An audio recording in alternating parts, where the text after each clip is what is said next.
Hello friends, എല്ലാവർക്കും പുതിയൊരു വീഡിയോയിലോട്ട് സ്വാഗതം. ഓണമൊക്കെ എവിടം വരെയായി എല്ലാവരുടെയും. അപ്പോൾ ആദ്യം തന്നെ എല്ലാവർക്കും ഹൃദയം നിറഞ്ഞ ഓണാശംസകൾ.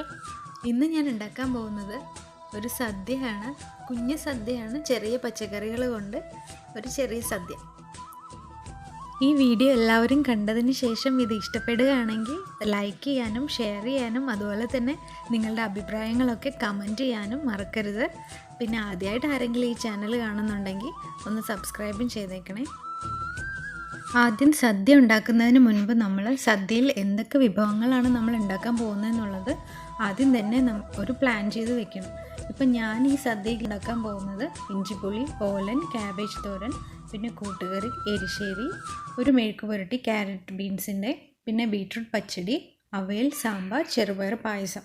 അപ്പോൾ ആദ്യം തന്നെ നമുക്ക് ഇതിനകത്ത് വേണ്ട പച്ചക്കറികളെല്ലാം തന്നെ കട്ട് ചെയ്ത് വെക്കുകയാണ് ചെയ്യേണ്ടത്.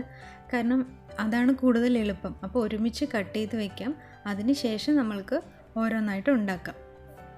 അപ്പോൾ ആദ്യം ഞാൻ ഇഞ്ചിപ്പുളിയാണ് ഉണ്ടാക്കുന്നത്. അപ്പോൾ അതുകൊണ്ട് അതിനകത്തുള്ള സാധനങ്ങളെല്ലാം കട്ട് ചെയ്യാം. അപ്പോൾ ആദ്യം ഇഞ്ചി, അതിൻ്റെ തൊലി കളഞ്ഞ് നമ്മൾക്ക് കുഞ്ഞു ഇതുപോലെ കഷ്ണങ്ങളാക്കിയിട്ട് അരിഞ്ഞെടുക്കുകയാണ് ചെയ്യേണ്ടത്. അപ്പം ഞാനിവിടെ ചെയ്യാൻ പോകുന്നതെല്ലാം പാലക്കാടൻ രീതിയിലുള്ള സദ്യ വിഭവങ്ങളാണ്. ഓരോ സ്ഥലത്തിനനുസരിച്ച് നമ്മൾക്ക് അതിൻ്റെ ഇതൊക്കെ ചിലപ്പോൾ മാറുമല്ലോ. അപ്പം ഞാൻ ഇങ്ങനെയാണ് ഇഞ്ചിപ്പുളി ഉണ്ടാക്കാൻ പോകുന്നത്. കുഞ്ഞു കുഞ്ഞായിട്ട് കട്ട് ചെയ്യുക എല്ലാ ഇഞ്ചിയും ആവശ്യത്തിന് എടുത്തിട്ട്. അതിനുശേഷം കുറച്ച് പച്ചമുളക് എരിവിനനുസരിച്ചിട്ട്, പിന്നെ കറിവേപ്പില കുറച്ച്. അടുത്തത് നമ്മൾ ക്യാബേജ് തോരൻ ഉണ്ടാക്കുന്നത്. അപ്പോൾ അതിന് വേണ്ടിയിട്ടുള്ള ക്യാബേജ് എടുത്ത് കട്ട് ചെയ്യാണ് ചെയ്യേണ്ടത്.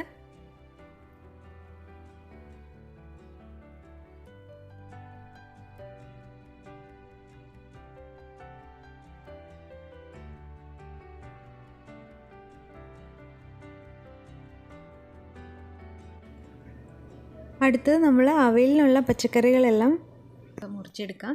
അവിയലിൻ്റെ പ്രത്യേകത എന്താണെന്ന് വെച്ചാൽ നമ്മൾക്ക് ഇഷ്ടമുള്ള പച്ചക്കറികളെല്ലാം എടുക്കാം, ഇന്നത് തന്നെ എടുക്കണമെന്നൊന്നുമില്ല. അപ്പോൾ ഞാനിവിടെ കുമ്പളങ്ങയും ക്യാരറ്റും, പിന്നെ ഒരു ഉരുളക്കിഴങ്ങും, പിന്നെ മുരിങ്ങക്കായ എടുത്തിട്ടുണ്ട്, പിന്നെ ഈ ഒരു സാധനം തുവരയ്ക്ക എടുത്തിട്ടുണ്ട്. അപ്പോൾ ഇതുപോലെ നീളത്തിൽ കട്ട് ചെയ്യണം. പക്ഷേ ഇതുപോലെ കട്ട് ചെയ്യുമ്പോഴാണ് അത് ശ്രദ്ധിക്കേണ്ടത്. അവിയലിനുള്ള എല്ലാ സംഭവങ്ങളും നീളത്തിലാണ് കട്ട് ചെയ്തെടുക്കേണ്ടത്.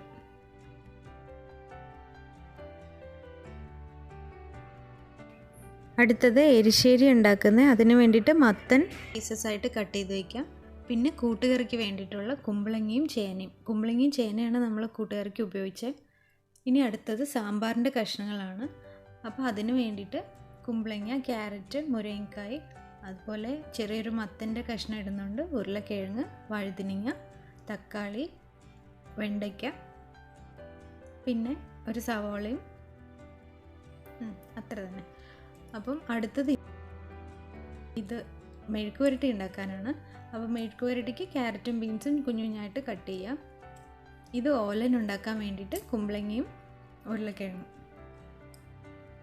പിന്നെ ഇഞ്ചിയും പച്ചമുളകും കൂടെ വേണം, അതും ഇതുപോലെ കട്ട് ചെയ്ത് വയ്ക്കാം. അടുത്തത് പച്ചടിക്ക് വേണ്ടിയിട്ട് ബീട്രൂട്ട് ചെറുതായിട്ട് കട്ട് ചെയ്യാം. ഇനി നമ്മൾക്ക് ഇഞ്ചിപ്പുളി എങ്ങനെ ഉണ്ടാക്കാമെന്ന് നോക്കാം.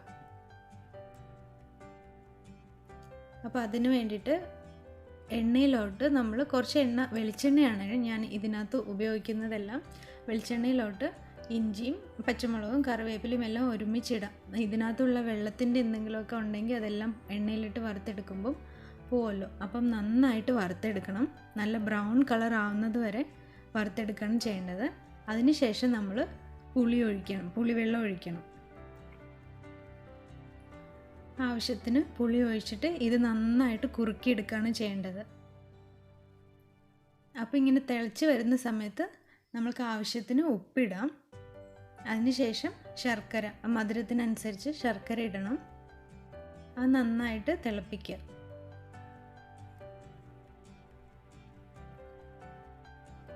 ഇനി നമ്മൾക്ക് ഇതിലോട്ട് കുറച്ച് കായപ്പൊടി ഇടണം, പിന്നെ അതുപോലെ ഉലുവയുടെ പൊടി ഇടണം. ഇത്രയേ ഉള്ളൂ. ഇത് എന്നിട്ട് നന്നായിട്ട് മിക്സ് ചെയ്ത് ഒരു കുറച്ച് കുറുകി വരുമ്പോഴത്തേക്കും നമുക്ക് ഇറക്കി വയ്ക്കാം. ഇപ്പോൾ ഇതേ ആവശ്യത്തിന് കുറുകിയിട്ടുണ്ട്. ഇനി തണുത്ത് കഴിയുമ്പോഴത്തേക്കും നന്നായിട്ട് കട്ടിയായിക്കോളും. അപ്പോൾ നമ്മൾക്കിത് ഇറക്കി വയ്ക്കാം. അടുത്തത് ഓലൻ ഉണ്ടാക്കാൻ വേണ്ടിയിട്ട് കുമ്പളങ്ങ നമ്മൾ പച്ചമുളക് ഇഞ്ചിയും ചേർത്ത് ചെറുതായിട്ട് കുറച്ച് വെള്ളം ഒഴിച്ച് മൂടി വെച്ച് വേവിക്കുക. ഇതേ സമയം തന്നെ നമ്മൾ ഉരുളക്കിഴങ്ങ് കുറച്ച് ഉപ്പിട്ടിട്ട് വേറെ വേവിച്ചെടുക്കണം. ഇതിപ്പം പകുതിയായിട്ടുണ്ട് കുമ്പളങ്ങയുടെ വേവ്. അപ്പം നമ്മൾ ഉരുളക്കിഴങ്ങ് വേവിച്ച് വെച്ചത് ഇടുക. അതിന് ശേഷം പിന്നെ തേങ്ങയുടെ 2ാം പാൽ എടുത്തിട്ട് ഇതിലൊഴിക്കണം. ഈ 2ാം പാലിൽ ഇനി ഇത് നന്നായിട്ട് വേവിച്ചെടുക്കുക, ആവശ്യത്തിന് ഉപ്പ് ചേർത്ത്.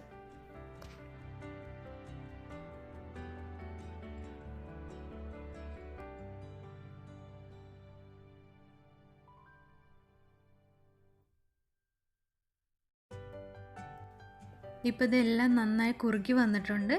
ഇപ്പം തീ കുറച്ചതിന് ശേഷം വേണം നമ്മൾ 1ാം പാൽ ഒഴിക്കാൻ. 1ാം പാൽ ഒഴിച്ചിട്ട് കുറച്ചൊന്ന് മിക്സ് ചെയ്യുക. അതിന് ശേഷം കറിവേപ്പില ഇടുക, അതുപോലെ വെളിച്ചെണ്ണയും ഇതിലോട്ട് ഒഴിക്കുക. ഇത്രയേ ഉള്ളൂ, നമ്മുടെ ഓലൻ റെഡിയാവും.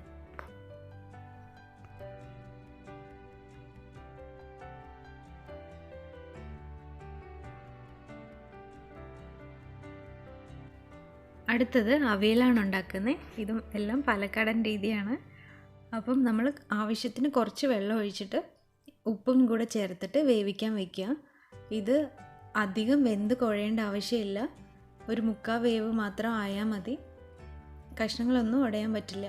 അപ്പോൾ ഇതേ സമയം കൊണ്ട് നമുക്ക് ഇതിനുള്ള അരപ്പ് തേങ്ങ, പച്ചമുളക്, ജീരകം, കറിവേപ്പില ഇതെല്ലാം കൂടെ ഒന്ന് ചതച്ചെടുക്കുകയാണ് ചെയ്യേണ്ടത്. പേസ്റ്റ് പോലെ അരയ്ക്കേണ്ട ആവശ്യമില്ല. ഇതിപ്പോൾ നമ്മുടെ അവിയൽ കഷ്ണങ്ങളെല്ലാം പാകത്തിന് വെന്തിട്ടുണ്ട്. അപ്പോൾ അരപ്പ് ചേർക്കുക. അരപ്പ് ചേർത്ത് നന്നായിട്ട് മിക്സ് ചെയ്തിട്ട് ഒന്നുകൂടെ ഒന്ന് മൂടി വെച്ചിട്ട് വേവിക്കാം. ആ പച്ചമണം മാറാൻ വേണ്ടിയിട്ടാണ് ഇത് അരപ്പിൻ്റെ.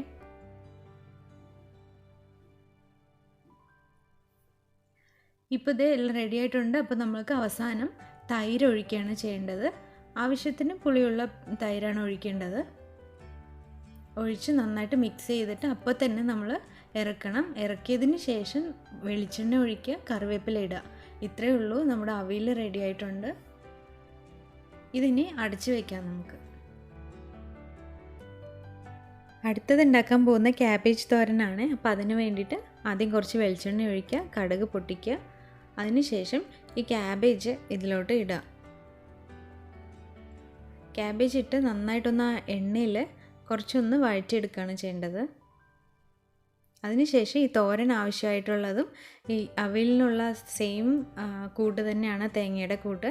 അപ്പോൾ അത് തന്നെയാണ് ഞാൻ ഇവിടെ ഉപയോഗിക്കുന്നത്. അപ്പം അത് ഇതിലോട്ട് മിക്സ് ചെയ്യുക. അപ്പോൾ തന്നെ ഒരു കുറച്ച് നേരം ക്യാബേജ് ഒന്ന് ചെറുതായിട്ടൊന്ന് മൂത്ത് വരുമ്പോഴത്തേക്കും നമ്മൾക്ക് തേങ്ങയും കൂടെ ഇട്ടിട്ട് ഇത് രണ്ടും കൂടെ ഒരുമിച്ചിട്ടിട്ട് വേണം പിന്നെ വേവിച്ചെടുക്കാനുള്ളത്. ആവശ്യത്തിന് മഞ്ഞൾപ്പൊടി ഇടുക, പിന്നെ ഉപ്പും ഇടുക. രണ്ടും കൂടെ ഇട്ട് നന്നായിട്ട് ഒന്ന് വേവിച്ചെടുക്കുക. ഒരുപാട് നന്നായിട്ട് വേവിച്ച് കുഴയേണ്ട ആവശ്യമില്ല ക്യാബേജ്.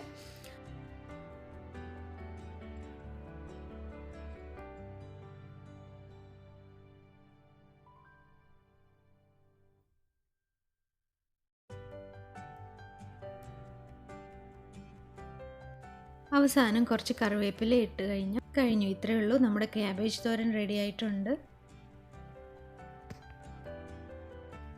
ഇനി നമ്മൾ കൂട്ടുകറിയാണ് ഉണ്ടാക്കാൻ പോകുന്നത്. അപ്പോൾ അതിന് വേണ്ടിയിട്ട് കടലപ്പരിപ്പാണ് ഞാൻ ഉപയോഗിക്കുന്നത്. അത് നമ്മൾ കുതിർത്ത് വെക്കണം, ഒരു 2 മണിക്കൂറെങ്കിലും കുതിർത്ത് വെക്കണം. പിന്നെ കുമ്പളങ്ങയും ചേനയും, മഞ്ഞൾപ്പൊടി, ഉപ്പ്, ആവശ്യത്തിന് വെള്ളം, വേവാനുള്ള വെള്ളം ചേർത്ത് നമ്മൾക്കിത് അടച്ച് വെച്ച് വേവിക്കാം. ഈ സമയം കൊണ്ട് ഇതിന് വേണ്ടിയിട്ടുള്ള അരപ്പ് തയ്യാറാക്കാം. ഇതിലോട്ട് തേങ്ങ, ചെറിയ ഉള്ളി, കുരുമുളക്, ജീരകം, പിന്നെ വറ്റൽമുളക് ഇതെല്ലാം കൂടി ചേർത്ത് നന്നായിട്ട് അരച്ചെടുക്കുകയാണ് ചെയ്യേണ്ടത്. ഇപ്പോൾ ഇത് നമ്മുടെ ഇതെല്ലാം വെന്തിട്ടുണ്ട് നന്നായിട്ട്. ഒരുപാട് കുഴഞ്ഞു പോകണ്ട ഇതും, പക്ഷേ നന്നായിട്ട് വെന്തിട്ടും ഇരിക്കണം. അപ്പോൾ ഇതിലോട്ട് അരപ്പ് ചേർത്ത് നമ്മൾക്ക് വീണ്ടും ഇതൊന്ന് മൂടി വെച്ച് വേവിക്കാം. ഇടയ്ക്കിടയ്ക്ക് ഇളക്കിക്കൊണ്ടേ ഇരിക്കണം, കാരണം അടിയിൽ പിടിക്കാനുള്ള ചാൻസ് ഉണ്ട്. ഇതിൻ്റെ പച്ചമണമൊക്കെ മാറുന്നത് വരെ നമ്മൾ ചെയ്താൽ മതി. പിന്നെ കൂട്ടുകറി ആയതുകൊണ്ട് ഇതിലോട്ട് ഒരു ശർക്കരയും കൂടെ ചേർക്കുന്നുണ്ട്. എന്നിട്ട് മൂടി വെച്ചതിന് ശേഷം നമ്മൾ നന്നായിട്ട് ഇതൊന്ന് എല്ലാം ഒന്ന് മിക്സാക്കി എടുക്കാം. ഇനി ഇതിലോട്ട് കടുക് വറുത്ത് ഇടാണ് ചെയ്യേണ്ടത്. അതിന് വേണ്ടിയിട്ട് ഇപ്പം വെളിച്ചെണ്ണ ഒഴിച്ചു. കടുക്, പിന്നെ അതുപോലെ വറ്റൽമുളക്, കറിവേപ്പില. ഇതിന് ശേഷം നമ്മൾ തേങ്ങ ചിരവിയതും കൂടെ ഇടണം. എന്നിട്ട് തേങ്ങ നന്നായിട്ടൊന്ന് മൂപ്പിച്ചെടുക്കുകയാണ് ചെയ്യേണ്ടത്. ഒരു ഇതുപോലെ ബ്രൗൺ കളർ ആവുന്നത് വരെ ഒന്ന് മൂപ്പിച്ചിട്ട് ഈ വറുത്ത സാധനങ്ങളൊക്കെ കൂട്ടുകറിയിലോട്ട് ഇടുക. അതിനുശേഷം ഒന്ന് മിക്സ് ചെയ്യുക. ഇത്രയേ ഉള്ളൂ കൂട്ടുകറി എന്ന് പറയുന്നത്. ഇത് നല്ല മധുരമായിട്ടുണ്ടാവും, മധുരവും പുളിപ്പും എല്ലാം ഉണ്ടാവും, നല്ല ടേസ്റ്റ് ആയിരിക്കും. അപ്പോൾ കൂട്ടുകറി നമ്മുടെ റെഡി ആയിട്ടുണ്ട്. ഇനി അടുത്തത് മത്തങ്ങ എരിശ്ശേരിയാണ് ഉണ്ടാക്കുന്നത്. അപ്പോൾ മത്തൻ എടുത്തു കട്ട് ചെയ്തത് അതിലോട്ട് മഞ്ഞൾപ്പൊടിയും ഉപ്പും ഇട്ടിട്ട് വേവിച്ചെടുക്കുക ആദ്യം. പിന്നെ ഈ സമയം കൊണ്ട് നമ്മൾ ഇതിലോട്ട് വൻപയറാണ് ഇടാൻ പോകുന്നത്. അപ്പോൾ അതും ഉപ്പിട്ട് വേവിച്ച് മാറ്റി വെച്ചിരിക്കണം. അപ്പോൾ ഇത് മത്തങ്ങ വെന്ത് നമ്മളിത് നന്നായിട്ടൊന്ന് ഉടച്ചതിന് ശേഷം വൻപയർ വേവിച്ചത് ഇതിലോട്ട് ചേർക്കുക. ഇത് നന്നായിട്ടൊന്ന് മിക്സ് ചെയ്യുക. പിന്നെ നമ്മളുടെ അരപ്പുണ്ട്. തേങ്ങയും ജീരകവും വറ്റൽമുളകും കൂടെ ചേർത്തിട്ട് അരച്ച് വെച്ച അരപ്പാണ് ഇത്. ഇത് നമ്മൾ ഇതിലോട്ടൊന്ന് ചേർത്ത് ആവശ്യത്തിന് കുറച്ചുകൂടെ വെള്ളം ഒഴിക്കാം, കാരണം ഇത് നല്ല ഡ്രൈ ആയിട്ടുണ്ട്. അപ്പം കുറച്ച് വെള്ളം ഒഴിച്ച് നമ്മളിത് മൂടി വെച്ച് നന്നായിട്ടൊന്ന് തിളപ്പിച്ച് വേവിച്ചെടുക്കുക. അപ്പോൾ ഇത് നമ്മുടെ മത്തങ്ങ എരിശ്ശേരിയും പകുതി റെഡി ആയിട്ടുണ്ട്. ഈ മത്തൻ നല്ല മധുരമുള്ള മത്തനാണ്, അതുകൊണ്ട് വേറെ പ്രത്യേകിച്ച് മധുരം ഇടേണ്ട ആവശ്യമില്ല. മധുരം ഇല്ലാത്ത മത്തനാണെങ്കിൽ നിങ്ങൾ കുറച്ച് ശർക്കരയോ പഞ്ചസാര ഇടാം. അപ്പോൾ ഇത് നമ്മൾ കടുക് താളിച്ച് ഇതിലോട്ട് ഒഴിക്കുകയാണ് ചെയ്യുന്നത്. അങ്ങനെ നമ്മുടെ മത്തങ്ങ എരിശ്ശേരിയും റെഡിയായി.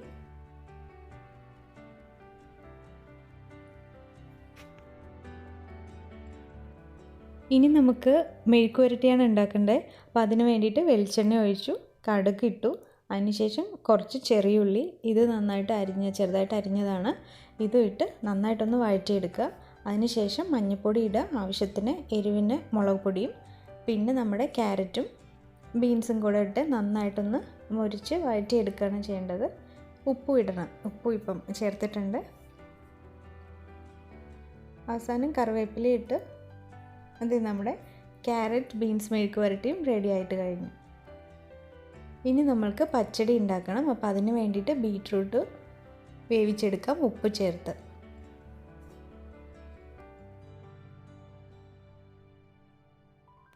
ബീറ്റ്റൂട്ട് ഇതിപ്പോൾ നന്നായിട്ട് വെന്തിട്ടുണ്ട്. ഇനി ഇത് നമ്മൾ ഗ്രേറ്റ് ചെയ്തെടുക്കുക, ഇല്ലെങ്കിൽ മിക്സിയിലിട്ട് ചെറുതായിട്ടൊന്ന് അടിച്ചെടുക്കുകയാണ് ചെയ്യേണ്ടത്.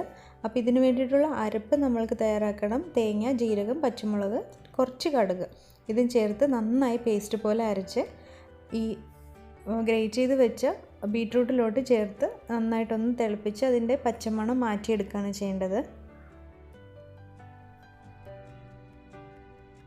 ഇനി ഇത് നമുക്ക് ഇറക്കി വയ്ക്കാം. ഇറക്കി വെച്ചതിന് ശേഷം തൈര് ഇതിലോട്ട് ചേർക്കുക, എന്നിട്ട് നന്നായിട്ടൊന്ന് മിക്സ് ചെയ്യുക. അതിനുശേഷം കടുക് താളിച്ച് ഇതിലോട്ട് ഒഴിക്കാം. കടുക്, കറിവേപ്പില, വറ്റൽമുളക് ഇത്രയും തന്നെയാണ്. അപ്പോൾ ഇത് ചേർത്ത് നന്നായിട്ടൊന്ന് വറുത്തെടുത്ത് നമ്മുടെ പച്ചടിയിലോട്ട് ചേർക്കുക. എന്നിട്ട് ഇത് നന്നായിട്ടൊന്ന് മിക്സ് ചെയ്യുക. അപ്പോൾ നമ്മുടെ ബീറ്റ്റൂട്ട് പച്ചടിയും റെഡിയായി.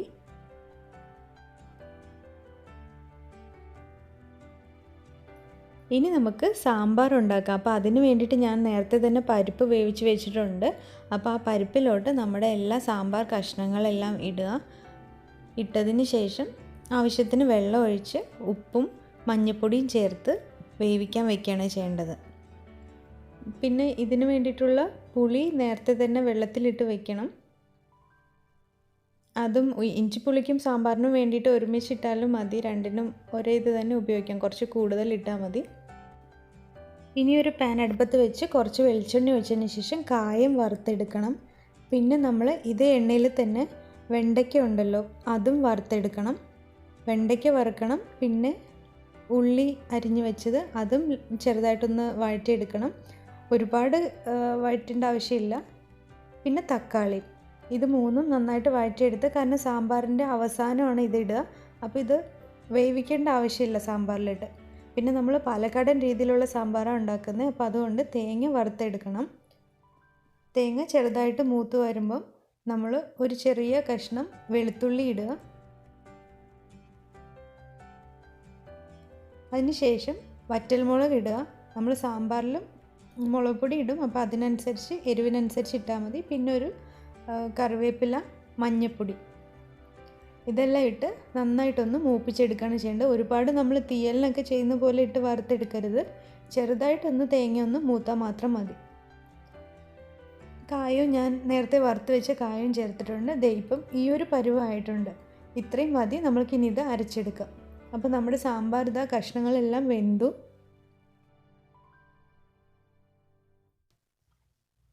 ഇനി ഇതിലോട്ട് ആവശ്യത്തിന് മല്ലിപ്പൊടി ചേർക്കുക, പിന്നെ മുളക് പൊടി. ഇത് കളറിന് വേണ്ടിയിട്ട് കാശ്മീരിയാണ്, അതുകൊണ്ട് എരിവ് അധികം ഉണ്ടാവില്ല. നമ്മൾ പിന്നെ തേങ്ങയിലും മുളക് ചേർത്തിട്ടുണ്ടല്ലോ. ഇനി ഇത് നല്ലതായിട്ട് തിളപ്പിക്കുക. അതിന് ശേഷം പുളി ഒഴിക്കുക. പുളി ഒഴിച്ച് നന്നായിട്ട് തിളപ്പിച്ച് ഇതിൻ്റെ ഈ പച്ചമണം എല്ലാം മാറണം. അപ്പോൾ നന്നായിട്ടൊന്ന് തിളയ്ക്കട്ടെ. ആവശ്യത്തിന് ഉപ്പും ചേർക്കുക. ഇതിൽ ഇച്ചിരി ഉപ്പ് കുറവുണ്ടായിരുന്നു, നേരത്തെ കഷ്ണങ്ങളിൽ ഇട്ടിട്ടുണ്ടായിരുന്നു. പുളി ഒഴിച്ചതിന് ശേഷം കുറച്ച് കുറവായതുകൊണ്ട് വീണ്ടും ഇട്ടാണ്. അവസാനം ദേ എല്ലാം കഴിഞ്ഞ് നമ്മൾ വെണ്ടയ്ക്കയും തക്കാളിയും ഉള്ളിയും വറുത്ത് വെച്ചിട്ടുണ്ടല്ലോ, അതും കൂടെ ഇടുക. ഇനി നമ്മൾക്ക് അരപ്പ് ഇതിലോട്ട് ചേർത്തിട്ട് വീണ്ടും തിളപ്പിക്കണം നന്നായിട്ട്. അരപ്പ് വറുത്തതാണ്, എന്നാലും ഒന്ന് തിളപ്പിക്കുക നന്നായിട്ട്. ഇനി ഇത് കടുക് വറുത്തെടുക്കുകയാണ് ചെയ്യേണ്ടത്. അപ്പോൾ കടുക്, അതിന് ശേഷം കറിവേപ്പില, ഉള്ളി, കുഞ്ഞുള്ളിയാണ് ഇടുന്നത്.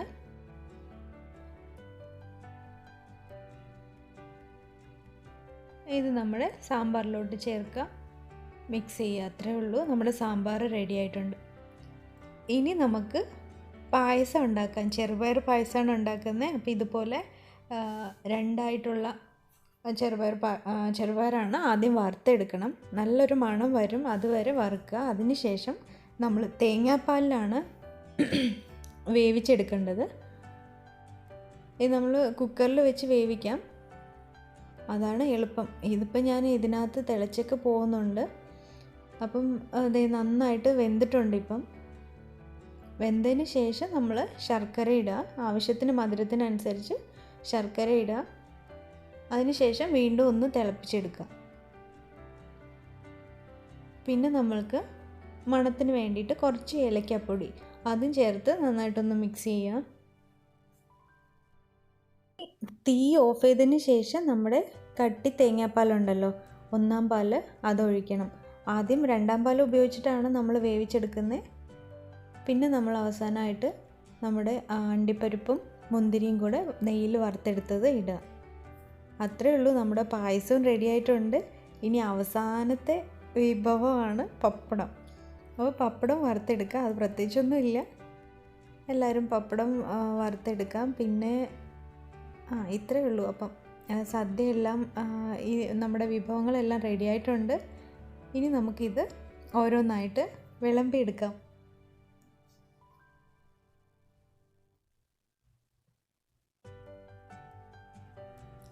പിന്നെ ചോറ് ഞാൻ നേരത്തെ വെച്ചിട്ടുണ്ട്, കാരണം അത് ഇതിനകത്ത് വെച്ച് കഴിഞ്ഞാൽ ഒരുപാട് ലേറ്റ് ആവും, അതുകൊണ്ടാണ്. അപ്പം നമുക്ക് ഇനി സദ്യ വിളമ്പി കഴിക്കാം. അത്രയേ ഉള്ളൂ. അപ്പോൾ നമ്മുടെ ഈ കുഞ്ഞ് സദ്യ എല്ലാവർക്കും ഇഷ്ടപ്പെട്ടു എന്ന് വിചാരിക്കുന്നു. ഇഷ്ടപ്പെട്ടിട്ടുണ്ടെങ്കിൽ ലൈക്ക് ചെയ്യാനും ഷെയർ ചെയ്യാനും സബ്സ്ക്രൈബ് ചെയ്യാനും മറക്കരുത്. പിന്നെ നിങ്ങളുടെ എന്തെങ്കിലുമൊക്കെ അഭിപ്രായങ്ങളുണ്ടെങ്കിൽ അതെല്ലാം നിങ്ങൾ താഴെ കമൻറ്റ് ചെയ്യുക. അപ്പോൾ ഇനി പുതിയൊരു വീഡിയോ ആയിട്ട് വീണ്ടും കാണാം. അപ്പോൾ എല്ലാവർക്കും ഒരിക്കൽ കൂടെ ഓണാശംസകൾ. ബൈ.